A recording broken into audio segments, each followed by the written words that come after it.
Assalamualaikum warahmatullahi wabarakatuh. Selamat pagi, siang, dan malam. Pada kesempatan kali ini, saya ingin mempresentasikan sebuah topik, yaitu pentingnya pendidikan karakter Pancasila bagi generasi muda. Topik ini penting banget karena generasi muda itu adalah masa depan bangsa. Dan pendidikan karakter Pancasila itu bisa jadi pondasi moral yang kuat di tengah berbagai tantangan seperti globalisasi dan juga pengaruh media sosial. Langsung saja, mari kita masuk ke pembahasan utamanya. Pentingnya pendidikan karakter Pancasila bagi generasi muda. Generasi muda ini adalah penentu masa depan bangsa. Kalau mereka nggak punya pondasi moral yang kuat, gimana kita bisa berharap bangsa ini maju? Pendidikan karakter Pancasila itu penting banget buat memastikan mereka nggak cuma pintar di akademik, tapi juga paham nilai-nilai yang bikin kita beda sebagai bangsa. Apalagi di zaman sekarang, arus informasi itu deras banget. Kalau nggak punya filter moral, generasi kita bisa gampang ke bawah arus yang nggak jelas arahnya. Next, mengapa pendidikan karakter Pancasila itu penting? Yang pertama, identitas bangsa. Nah, Pancasila itu bukan cuma simbol atau slogan. Ini identitas kita sebagai bangsa. Kalau kita lupa sama nilai-nilainya, apa bedanya kita sama negara lain? Pendidikan karakter Pancasila itu menjaga kita tetap punya jati diri di tengah globalisasi. Yang kedua, krisis moral dan etika. Sekarang makin sering kita lihat berita soal korupsi, intoleransi, atau bahkan kekerasan. Itu semua akar masalahnya adalah krisis moral. Kalau dari kecil anak-anak diajarin pentingnya nilai Pancasila, hal-hal kayak gini tuh bisa dicegah. Setuju nggak? Yang ketiga, persiapan hadapi tantangan global. Nah, globalisasi nggak bisa dihindarin, tapi kita nggak boleh kehilangan arah. Generasi muda harus adaptif, tapi tetap punya pegangan. Nilai-nilai Pancasila itu jadi kompas biar kita nggak kehilangan identitas di tengah perubahan globalisasi. Di era global ya. Yang keempat. Sorry, slide keempat. Oke, next. Tantangan dalam mengimplementasikan pendidikan karakter. Yang pertama, kesenjangan implementasi di sekolah.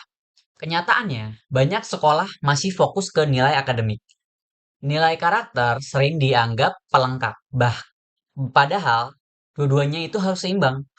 Tantangannya adalah gimana bikin pendidikan karakter itu jadi prioritas. Yang kedua, pengaruh media dan globalisasi.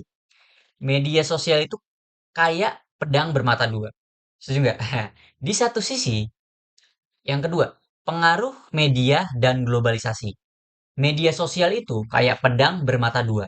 Di satu sisi bisa jadi alat edukasi, tapi di sisi lain banyak juga konten yang justru merusak moral. Generasi muda itu lebih sering belajar dari TikTok ketimbang buku. Ini tantangan buat kita semua, teman-teman. Yang ketiga, keteladanan yang minim. Generasi muda itu butuh role model. Kalau pemimpin atau tokoh publik sendiri nggak ngasih contoh yang baik, gimana mereka mau belajar? Jadi, tantangan besarnya itu adalah memastikan ada figur yang bisa jadi panutan nyata. Lalu, strategi membangun karakter generasi muda. Yang pertama, integrasi nilai Pancasila di kurikulum. Kurikulum jangan cuma ngajarin hafalan Pancasila. Harus ada pendekatan kreatif kayak diskusi atau simulasi yang bikin siswa benar-benar paham bisa aplikasikan nilai-nilainya. Yang kedua, memanfaatkan teknologi. Kita hidup di era digital. Jadi, kenapa nggak manfaatin teknologi buat kampanye pendidikan karakter? Misalnya, bikin konten edukatif di YouTube ataupun Instagram yang relatable buat anak muda zaman sekarang. Yang ketiga, kolaborasi dengan masyarakat dan keluarga. Karakter ini nggak cuma dibentuk di sekolah, lingkungan rumah dan masyarakat juga punya peran besar. Orang tua harus jadi role model dan masyarakat harus mendukung nilai-nilai positif. Memberi ruang dan kegiatan positif. Anak-anak muda butuh ruang ruang buat berekspresi. Ajak mereka ikut kegiatan sosial, volunteer, ataupun program yang bikin mereka sadar pentingnya gotong royong dan empati. Yang lanjut, next. Manfaat pendidikan karakter Pancasila. Yang pertama, untuk individu. Punya karakter yang kuat bikin seorang itu lebih percaya diri dan tahu gimana cara bersikap di situasi apapun. Ini nggak cuman berguna untuk sukses di kerjaan, tapi juga dihargain di masyarakat. Untuk masyarakat, bayangin kalau semua orang punya rasa toleransi dan gotong royong, masalah-masalah sosial kayak konflik antar kelompok pasti jauh berkurang. Pendidikan karakter itu kuncinya.